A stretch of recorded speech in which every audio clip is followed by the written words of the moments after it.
they used to say on television. I'm Steve Allen. If you don't know that, it's not going to be a big deal anyway. You know, millions of people are willing to spend money to be entertained. You spend a few dollars on a record, a theater, concert ticket, and Michael Jackson becomes a millionaire. I think that's a nice arrangement for you as well as for Michael Jackson, and for me too. Of course, you also have some special talents, whatever the job. If you do it well, you make life better for yourself, your family, and your neighbors. With a free market, our income is dependent on how much training we might have had, how well we do our job, and the scarcity of what we have to offer. Lucky for me, there weren't too many other Steve Allens around. But equal opportunity, that's the American dream. And that's a market economy, as Milton Friedman explained earlier in the series. Over the years, I've asked Milton for advice in understanding a number of aspects of economics and politics. He's a great teacher, and of course a defender of freedom and individual rights. On the other hand, there are people who think Michael Jackson and others who earn astronomical incomes should be prevented from doing so. They think it would be better off if income, wealth, were shared more or less evenly. Now, as a bare abstract idea, there is something appealing about that. Michael obviously doesn't need to earn 50 or 100 million a year, and there are certainly those who have practically no money at all. So, as I say, there have been philosophers over the centuries who have tried to diminish poverty by limiting the income at the top end of the scale. But the problem with that admittedly charming idea is that it has never worked. The Pilgrims tried a form of socialism over 300 years ago. Unfortunately for their fair-minded plans, they prospered only after they were allowed to keep for themselves all the food they grew and to use it or sell it as they saw fit. Now, to turn back the clock to the early days of the communist revolution in Russia, the basic aim, again, was to share the wealth. But, again, it didn't work. It had to be enforced with harsh laws, machine guns, and barbed wire. And in terms of pure economics, it was a failure. The end result was near poverty for all. So what humankind has been so long struggling to achieve is a fair system that will permit those with special gifts or abilities to accumulate a good deal of money without, at the same time, turning a blind eye to the sufferings of the poor. Now, no system can work if there isn't an accumulation of wealth. It just happens that the free market system is better in that regard than the alternatives. And in the ongoing debate on this issue, it's by no means necessary to argue that the free market system is perfect. It isn't. It's simply better than the other alternatives because it's the system that provides us many more choices, certainly much more freedom, and continued prosperity. Human and political freedom has never existed and cannot exist without a large measure of economic freedom. Freedom is making choices. What's best for me? What do I want to do? We all want to be free to choose. No government official is telling these people what to do.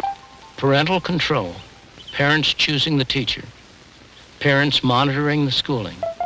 Free to live your own life, pursue your own goals, chase your own rainbow, without the government breathing down on your neck or standing on your shoes. Most of us would choose prosperity if we could, but what's the best road to that goal? Free trade set off a process that revolutionized Japan and the lives of its people. The Pilgrims tried a form of socialism over 300 years ago. Unfortunately for their fair-minded plans, they prospered only after they were allowed to keep for themselves all the food they grew. Who says economic institutions don't matter? We may dream of a perfect world, but we all know that's not possible. Hong Kong is very far from utopia. Life is unfair. There's nothing fair about one man being born blind and another man being born with sight. I do not know any exception to the proposition that if you compare like with like, the freer the system, the better off the ordinary poor people have been.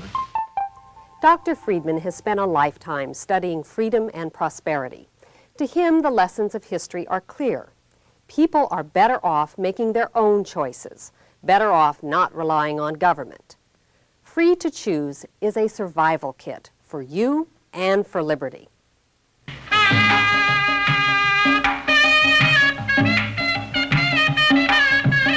From Victorian novelists to modern reformers, a favorite device to stir our emotions is to contrast extremes of wealth and of poverty.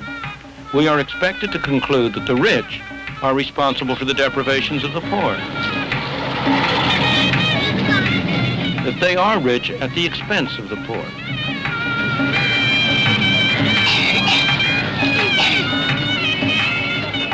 Whether it is in the slums of New Delhi or in the affluence of Las Vegas, it simply isn't fair that there should be any losers. Life is unfair. There's nothing fair about one man being born blind and another man being born with sight. There's nothing fair about one man being born of a wealthy parent and one of an impecunious parent.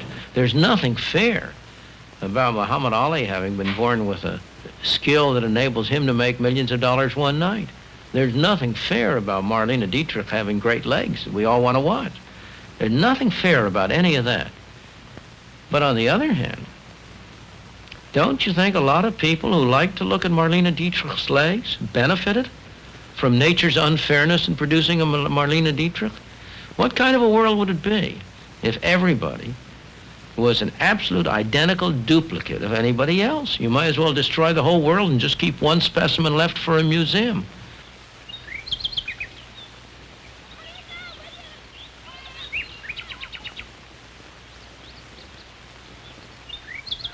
This beautiful estate, its manicured lawns, its trees, its shrubs, was built by men and women who were taken by force in Africa and sold as slaves in America. These kitchen gardens were planted and tended by them to furnish food for themselves and their master, Thomas Jefferson, the Squire of Monticello. It was Jefferson who wrote these words: "We hold these truths to be self-evident, that all men are created equal, that they are endowed by their Creator with certain unalienable rights, that among these are life, liberty, and the pursuit of happiness." These words, penned by Thomas Jefferson at the age of 33 when he wrote the Declaration of Independence, have served to define a basic ideal of the United States throughout its history. Much of our history has revolved about the definition and redefinition of the concept of equality, about the attempt to translate it into practice. What did Thomas Jefferson mean by the words, "all men are created equal"? He surely did not mean that they were equal and or identical in what they could do or in what they believed. After all, he was himself a most remarkable person. At the age of 26, he designed this beautiful house at Monticello, supervised its construction, and indeed is said to have worked on it with his own hands. He was an inventor, a scholar, an author, a statesman, governor of Virginia, president of the United States, minister to France. He helped shape and create the United States. What he meant by the words equal can be seen in the phrase endowed by their Creator. To Thomas Jefferson, all men are equal in the eyes of God. They all must be treated as individuals who have each separately a right to life, liberty, and the pursuit of happiness.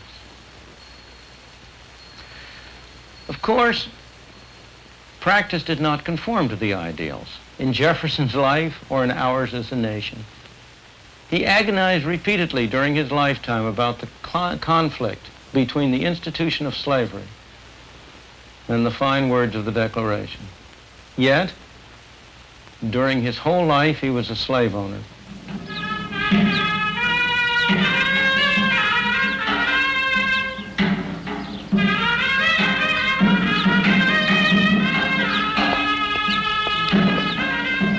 This is the city palace in Jaipur, the capital of the Indian state of Rajasthan.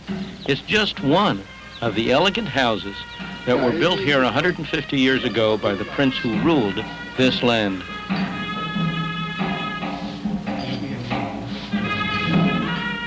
There are no more princes, no more Maharajas in India today.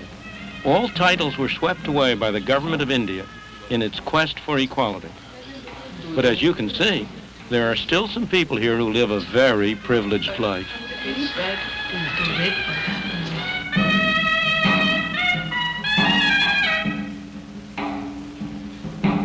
The descendants of the Maharaja financed this kind of life partly by using other palaces as hotels for tourists.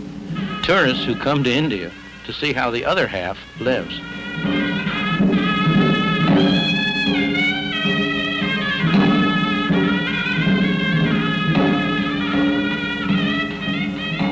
This side of India, the exotic, glamorous side, is still very real.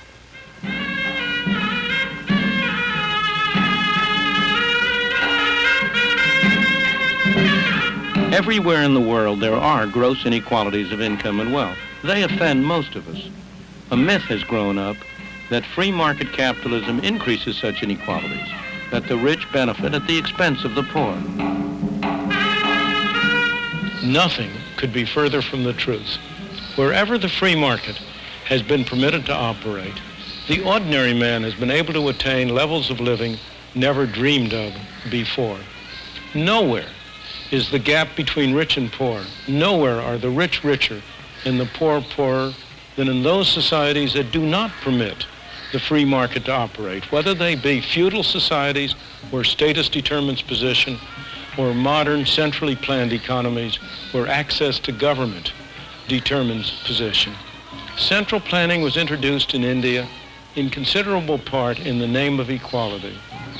The tragedy is that after 30 years, it is hard to see any significant improvement in the lot of the ordinary person.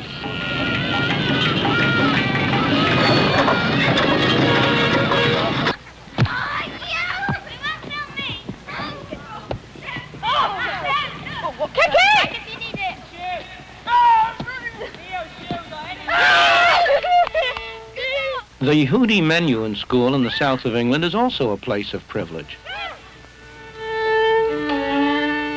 Musically talented children from all over the world compete for a chance to come here to study.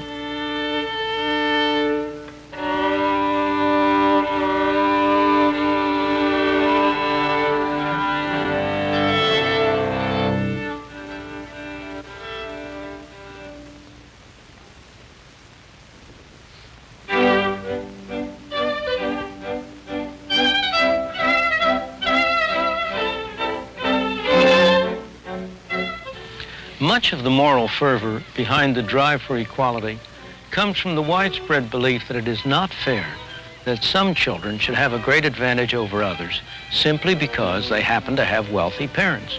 Of course it's not fair. But is there any distinction between the inheritance of property and the inheritance of what at first sight looks very different? These youngsters have inherited wealth, not in the form of bonds or stocks, but in the form of talent. That 15-year-old is an accomplished cellist. His father is a distinguished violinist.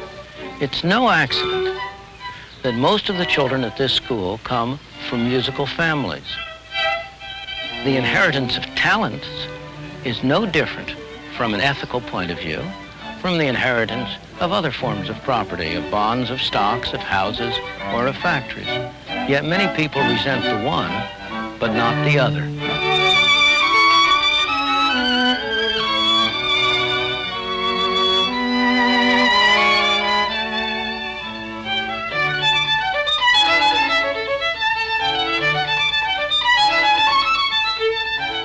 Or look at the same issues from the point of view of the parent.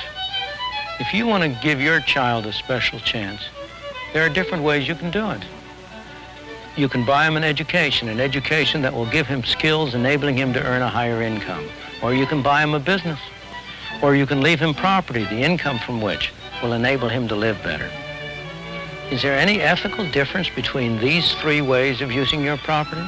Or again, if the state leaves you any money to spend over and above taxes, should you be permitted to spend it on riotous living, but not permitted to leave it to your children?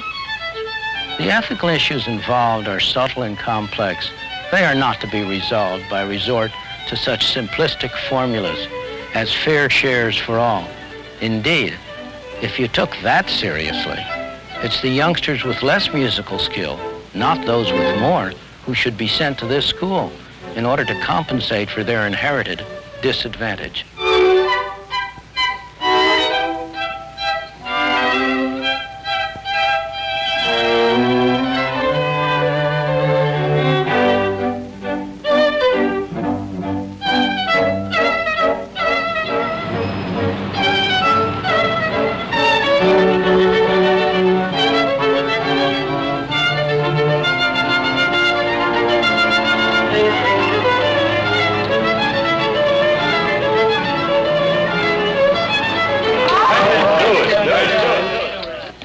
Cards are coming out now. Highways are players saying they have nothing. Banker has 2 draw 1 card for you. Draw to be nothing. Can I lose? The tie here, nothing, nothing. 320 on the tie. And 160. Against the marker, 1. Hey, banker. 600 here in the end. When the evening started, all of these players had about the same number of chips in front of them. But as the play progressed, they surely didn't. Some won, some lost. By the end of the evening, some of them will have big pile of chips, others will have small ones. There'll be big winners, there'll be big losers. In the name of equality, should the winnings be redistributed to the losers so that everybody ends up where he started? That would take all the fun out of the game. Even the losers wouldn't like that. They might like it tonight. But would they come back again to play if they knew that whatever happened, they'd end up exactly where they had started?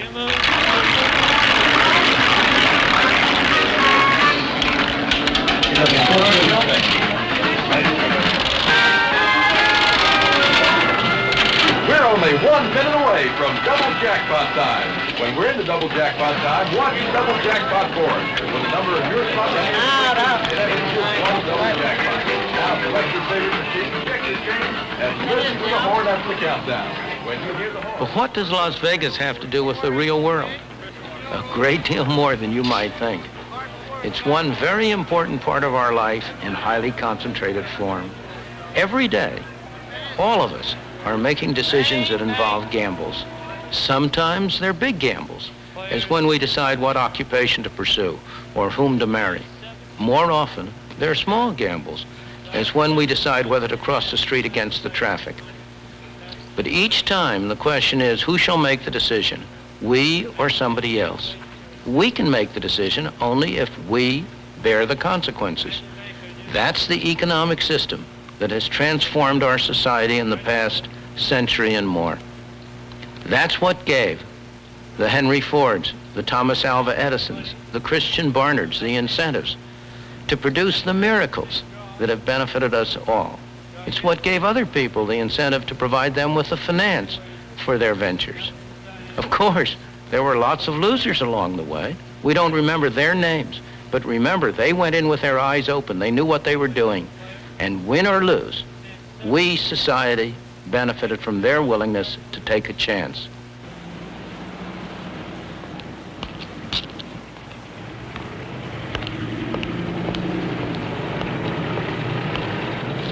Lance Van Orman has an idea. He's taking a chance. Who knows? I suppose it's possible that we might all benefit from it one day. But that isn't why he's taking a chance. He's doing it just because he wants to get rich.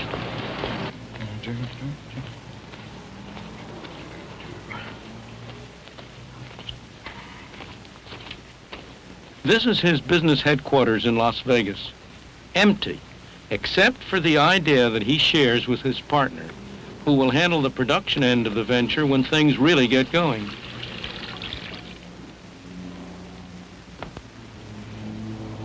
Well, the idea is that if you have an oil spill in the ocean or in the river, you want to try and get it under control. And what I'm going to simulate here is put some of this oil down. There's your oil spill of major proportions. I'll this product, what I can do is, unfortunately, what I can't show you here is that if you put this product down with the application system, you ring the oil spill in such a manner. Now, the application system will make it much finer and it'll control this. I don't know if you can see what's happening to the oil yet, but it's just literally being drawn into this stuff. Now, as I spray it across the top, now it's starting to draw it in.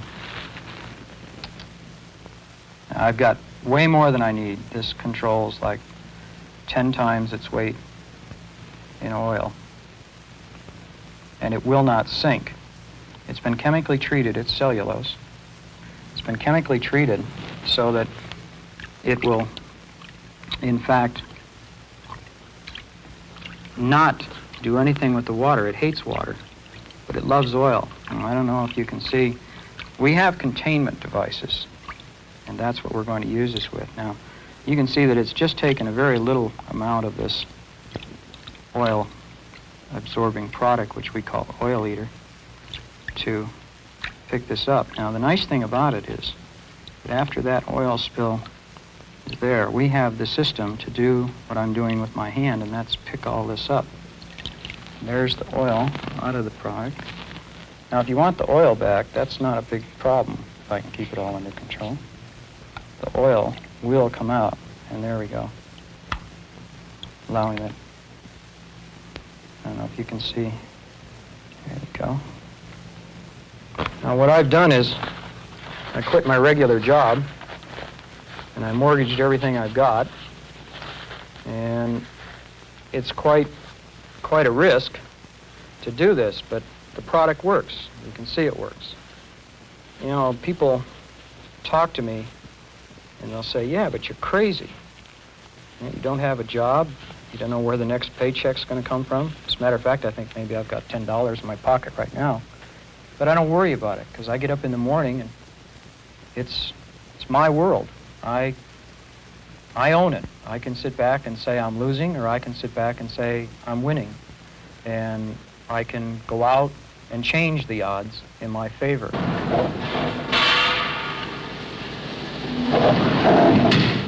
People who are free make their own choices. These two men do a dangerous, noisy, filthy job. They don't do it because they like it. They do it because it's well paid. That's their choice. This young man has given up any thought of a steady, well-paid career in order to take a job on a golf course. He wants to become a professional golfer. It's a big gamble, but it's one that he has decided to take. When people are free, they are able to use their own resources most effectively, and you have a great deal of productivity, a great deal of opportunity.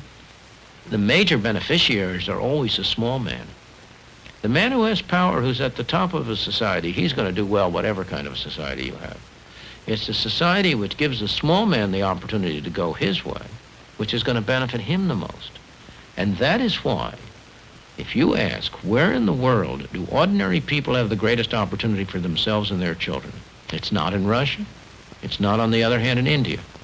It's in places like the United States, like Hong Kong, like Britain, as it was. Not so clearly Britain as it is.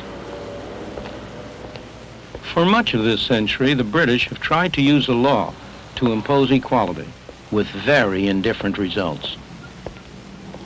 The failure of the drive for equality is not because the wrong measures were adopted, not because they were badly administered, not because the wrong people administered it. The failure is much more fundamental. It is because that drive goes against the most basic instinct of all human beings. In the words of Adam Smith, the uniform, constant, and uninterrupted effort of every man to better his condition, to improve his own lot, and to make a better world for his children and his children's children. There is no moral code that justifies laws fixing prices or fixing wages. or preventing a man from earning a living unless he joins a union and submits himself to the discipline of the union, or forcing you to buy more expensive goods at home when cheaper goods are available from abroad. Everywhere and at all times, economic progress has meant far more to the poor than to the rich. Wherever progress has been achieved, it has relieved the poor from back-breaking toil. It has also enabled them to enjoy the comforts and conveniences that have always been available to the rich.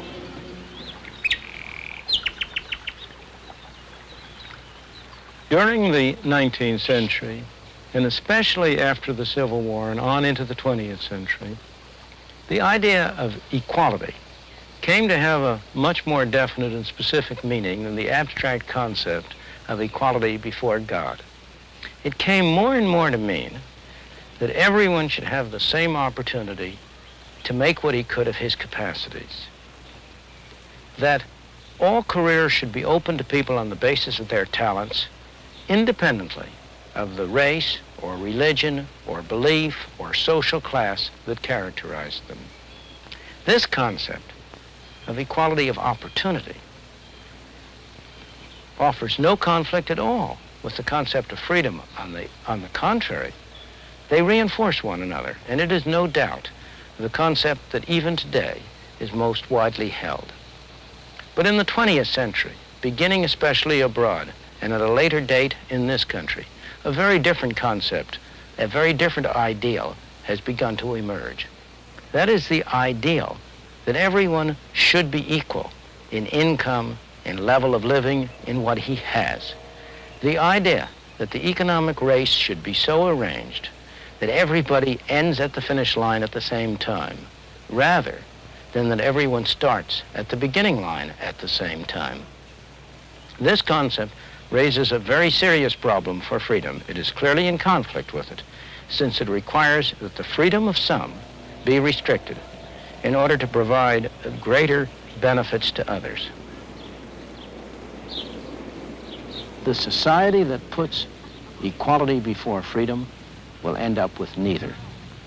The society that puts freedom before equality will end up with a great measure of both.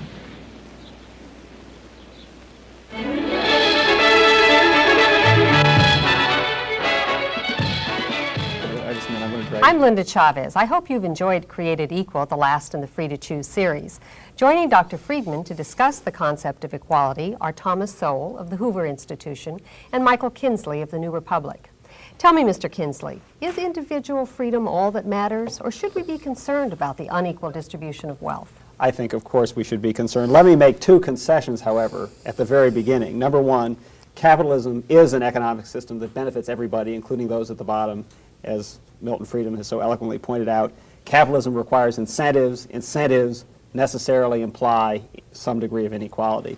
Second of all, as was pointed out towards the end of the show, even apart from economics, radical leveling experiments have been disasters for human freedom, Pol Pot, Stalin, and so on. Having made those two concessions, I do not think you have therefore said that the government has no role in promoting equality. Much of the inequality we see around us cannot be explained as capitalism working its will in textbook circumstances. Some of it is just luck, the most boring example being inherited wealth. Some of it is the result of economic activity that is capitalist but is not really productive. I think even Milton Friedman would concede there is that category. Some aspects of investment banking, Leap Up is the obvious example from the 80s. Some is the result of government policy, for example, auctioning off valuable television licenses. Secondly, meritocracy. Let's talk about... You mean not auctioning off television licenses? Not auctioning, of course, giving away television licenses. Right.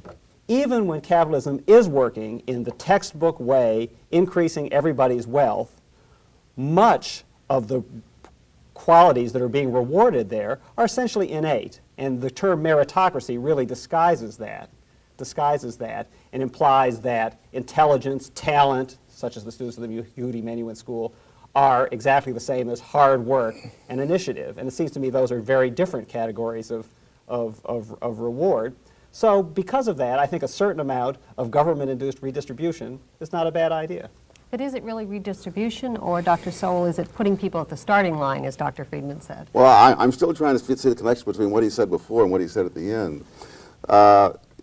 No, what the government is trying to do is to set up programs justified on the assumption that they are equalizing. I think the crucial thing is that when you try to create this equality, you don't create the equality, you create something else. I've been doing studies now for 20 years of programs designed to increase equality. They increase inequality because even when the programs are designed for disadvantaged groups, they help the affluent members of disadvantaged groups, while the lower members of those groups fall further behind than ever before.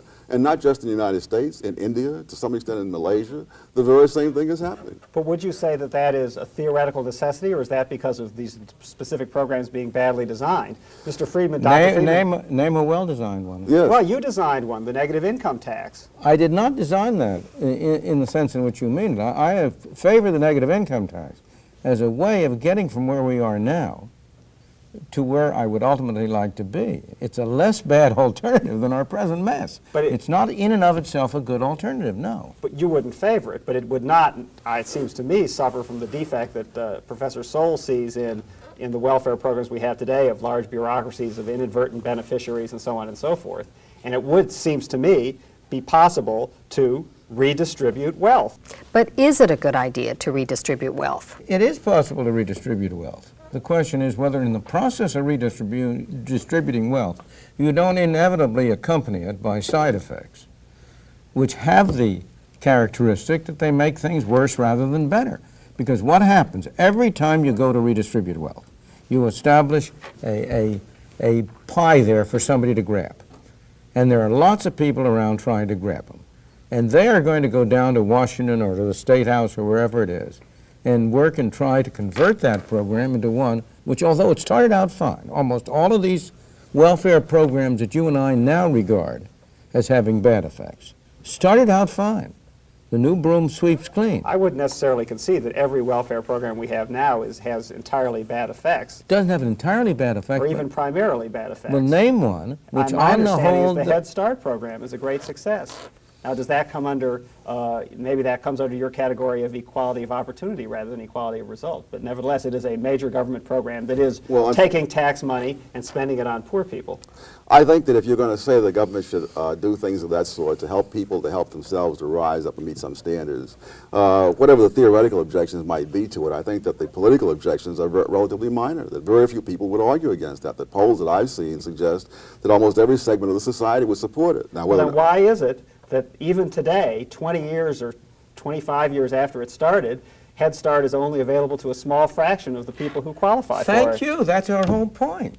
Because that isn't the kind of program that can get political support. That isn't the kind of program that brings the fancy paid lobbyists down to Washington. But no, if you look at what government spends, look at what government spends, and ask yourself how much of it can be characterized as being spent for purposes that you would regard as desirable. Oh, I think you're absolutely right that the government redistribution programs very often redistribute from the worse off to the better off, or from the middle to the middle. Social Security, Medicare, the Farm Price Support Program is obviously an egregious example of that.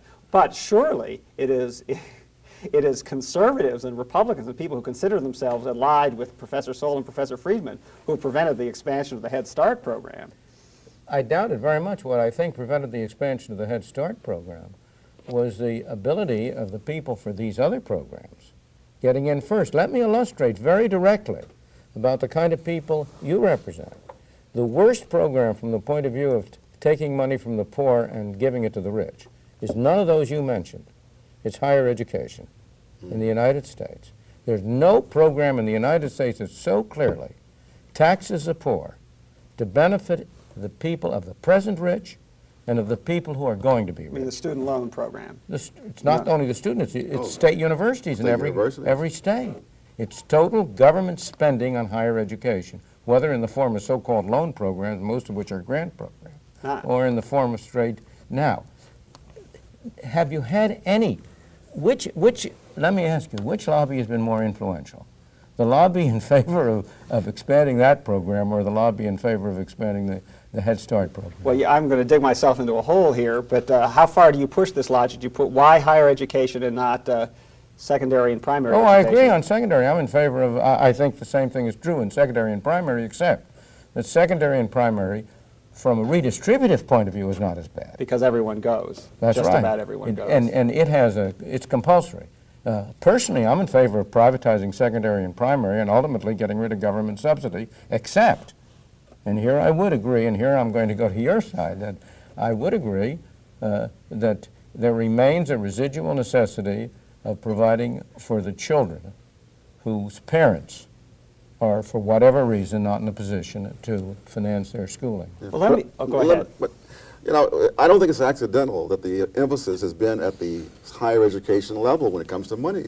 Again, if you look at other countries, you see the same thing. When they say they're going to help the poor and the downtrodden in India, they do it by allowing preferential admission to medical schools. Well, these people out there in the villages who don't have enough to eat are not going to go to any medical schools. That they always start at the top, that they want to give out the goodies that have the prestige and the visibility. They're not interested in raising the test scores, you know, in some Harlem school. Well, surely, would you say that you would prefer it if society did not offer an opportunity for higher education to everyone, whether they could afford it or not? Or would you prefer some other system of accomplishing that goal? You've evaded the question. What's a society? What you really mean is, would I prefer it that government not offer? That's And right. the answer is yes. Well, if government doesn't offer it, how can you be assured that it's Because going to society happen? does. Look, long before the government was providing, federal government certainly, long before the federal government was providing subsidies. The state governments were providing State subsidies. governments Well, there's were. no difference in principle. But even long before that, the earliest colleges and universities in the United States were established not by state governments. Harvard, which you went to, was established by no, private people. That was not an opportunity to go to Harvard is not universally available.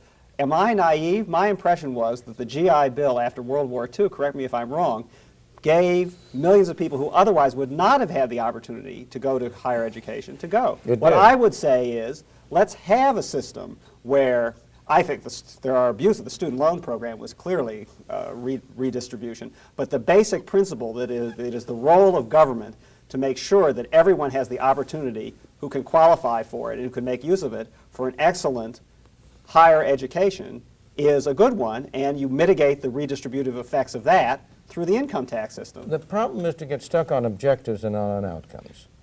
Of course, that would be a desirable outcome. It is desirable that everybody have the opportunity. I'm not questioning that, provided he's willing to pay for it, either before or after. I do not think there's any justification whatsoever for people who do not go to college subsidizing people who do. Well, surely, I mean, I think if you want to set up a system where you can, you loan the money, you pay it back over the long run, I think that's fine. Surely, a progressive income tax system roughly approximates precisely that system. The people who go to college have higher opportunity, they end up making more money, and under a progressive tax system, they will therefore pay more money over the course of their lives to the government, which will be used to fund this system, among other things. You mean a you've sort of reinvented the wheel here, it You seems mean to a me. graduated income tax system, because what's called a progressive income tax system is not progressive at all.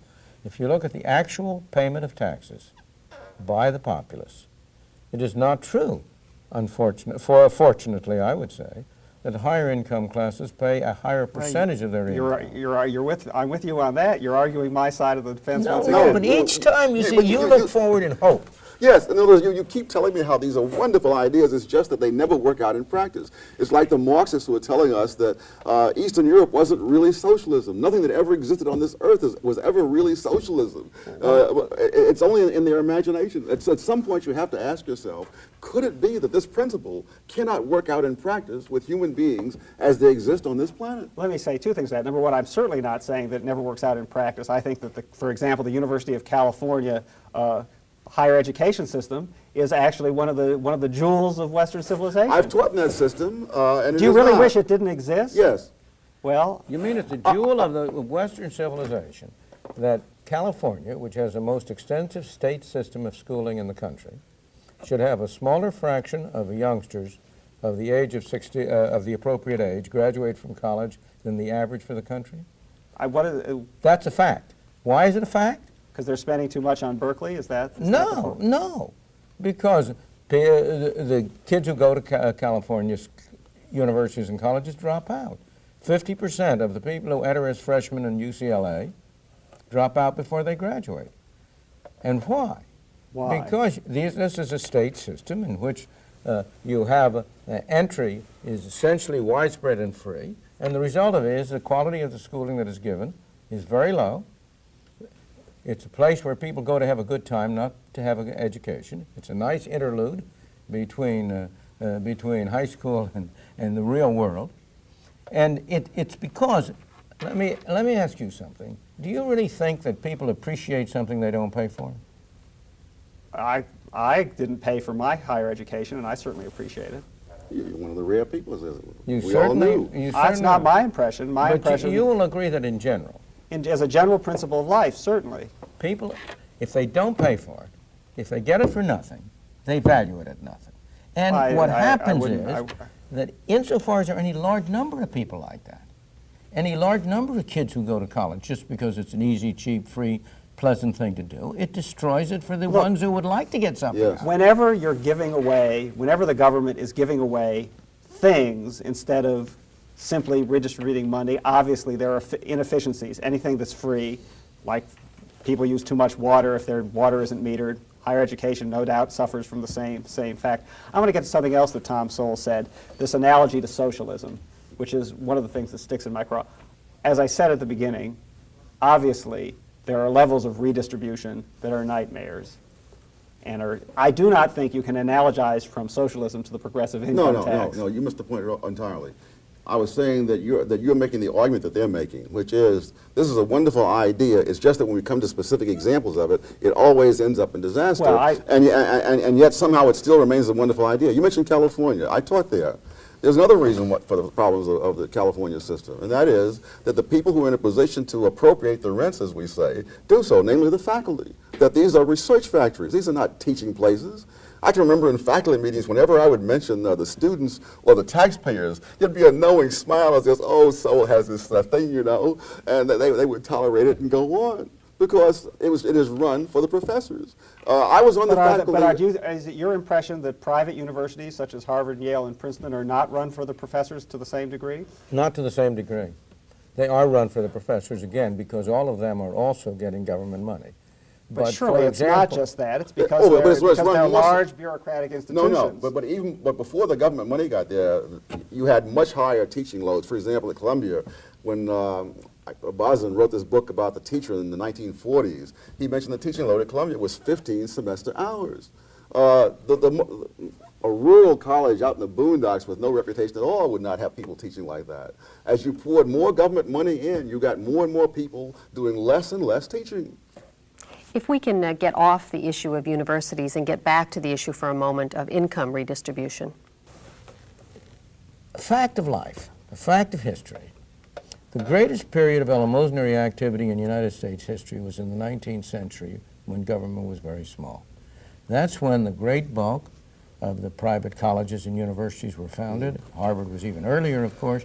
That's when you had the Red Cross, the Boy Scouts, you name one after another. Yes, but Milton, there were the level of services to the poor, the level of redistribution, if you want to call it that went on in the 19th century was obviously far lower than it is today. There was not health care for the poor universally, or even approaching what we have today. There was not education for the poor that there is today. Now, if you want to say, if you want to say that the government should not be involved in these forms of redistribution, I think you should have the courage of your convictions and say and recognize that the redistribution will not take place, and not sort of hide behind the hope that private eleemosynary efforts I don't agree with your interpretation of the fact. The great private non-profit hospitals were all founded in the 19th century. In many ways, the poor had better access, the very poor. The saying used to be, when I was growing up, this was a long, long time ago, before we had this great development back in the 1920s. The standard saying was the very poor can get good medicine, the very rich can get good medicine. The people in between are the ones who are squeezed. Well, look, our health care system is a mess, and for many reasons. It is a mess, because it's not free market. But it's, and I have to defer to your expertise, but I find it very hard to believe that the poor had better access to health care in the 19th century than they have today. Well, let me give you another example. The immigrants who came from Europe, my parents and other people, there were very active and effective eleemosynary institutions to help them out to enable them to get started. Is fairness not at issue at all? Should we just give up on this notion, Dr. Sowell? Well, it depends what you mean by fairness. If you're talking about fairness as opportunity, certainly, but that's wholly different from the notion of redistributing. I'm appalled at the notion that there's some people out there who are permanently called the poor, as if they're born with a scarlet P on their forehead. The great thing that's happened for the poor in this country is they stopped being poor. And they stopped being poor because you did not have the government control of the markets that we're slowly building up. And as you've now begun to add that, now we're talking about permanent underclasses. And again, the people who are saying these wonderful things don't ask, how did it work out? What happened? My point is a sort of much more elementary one than that. Where you end up in life's rat race is to a large degree a function of luck. Absolutely. It is not Absolutely. a function of talent is luck. As you point out, inherited wealth, inherited talent, same thing. Yes. It is fate.